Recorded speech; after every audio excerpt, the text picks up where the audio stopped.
که غواړئ هره شپه په خپله ښځه باندې خپې اوچتې کئ او د هغې نه چغې وباسئ نو دا ویډیو تر اخره وګورئ. سلام دوستانو، خدای دې وکړي چې روغ جوړ او خوشحاله اوسئ. دوستانو، زموږ ټولې ویډیوګانې تاسو ته د جنسي اړخه پوره معلومات درکولو لپاره دي، نو له موږ سره اوسئ.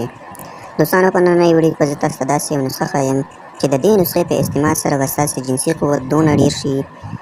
چې بیا به تاسې هره شپه په خپله ښځه باندې خپې اوچتې کړې وي او 1 ګنټه یا 2 ګنټې به ورسره سیکس کوئ او د هغې نه به چغې وباسئ. یعنې د چغې ایستلو مطلب دا چې ستاسې ذکر به دونه کلک شوی وي چې په هغې باندې تاسې خپل ذکر ور دننه کوئ نو د هغه به ډېر خوند اخیستلو نه تاسې ته چغې وهي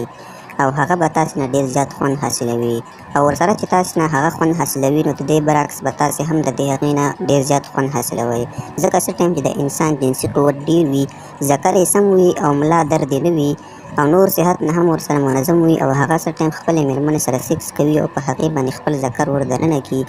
او د هغې د اندامونو باندې خوله ایښې وي، یعنې په هغې تیونو باندې خوله ایښې وي، یا یې د هغې په مرۍ باندې خوله ایښې وي، یا یې د هغې په شونډو باندې خوله ایښې وي او ورسره یې ذکر هم پرې ور دننه کړی وي، نو په دې ټایم کې انسان ډېر زیات لذت او خوند اخلي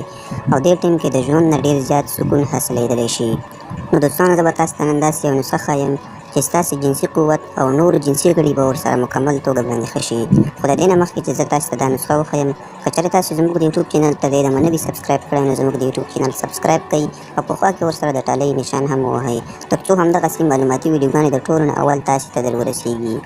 دوستانو، نن سبا زیاتره ځوانان داسې دي چې هغوی جنسي قوت بیخي کم شوی وي. د هغې زیاتې وجې دي. کوم کسان چې موټکې وهي نو هغه خپل ژوند تباه کوي او کومو کسانو چې زیاتې موټکې وهلي وي نو هغوی ته دا معلومات کیږي چې څومره یې جنسي قوت ورسره کم شوی دی. نو دوستانو، د موټک نه ځان وساتئ، یعنې لاس نه کار بیخي مه اخلئ. خو بیا هم که چېرې تاسې په ځوانۍ کې د دې نه کار اخیستی وي او اوس مو جنسي قوت بیخي کم شوی وي، یا هم تاسې همداسې غواړئ چې څونه ستاسې جنسي قوت اوس وخت کې وي د دې 2 چنده یا 3 چنده خپل جنسي قوت ډېر کړئ، نو د دې لپاره تاسې باید دا نسخه استعمال کړئ. خو دوستانو، نسخه داسې ده چې دې کې تاسې ته پکارېږي 1 ګیلاس شیدې،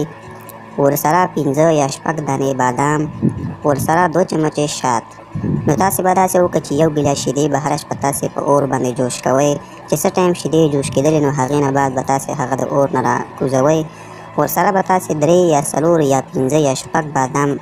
دا به تاسې میده کوئ او د دې نه به تاسې پوډر شانته جوړوئ. نو دوستانو، دغه پوډر به تاسې په دې شیدو کې اچوئ او ورسره به 2 چمچې شات هم اچوئ او دا به تاسې میکس کوئ او بعد له هغې نه به دا تاسې څکئ. خو دوستانو، یو کار به ورسره کوئ، دې سره به تاسې روټۍ کموئ، یعنې تاسې به په ماسخوتن کې روټۍ کمه خورئ او څه ټایم چې تاسې سیکس شروع کوئ د خپلې مېرمنې سره نو د هغې نه 10 دقیقې یا 20 دقیقې مخکې تاسې دا جوس وڅښئ، نو بیا تاسې خپل جنسي قوت وګورئ. نو دوستانو، دا تاسې دوامداره وڅښئ نو ستاسې دوامداره جنسي قوت به ورسره ډېر وي.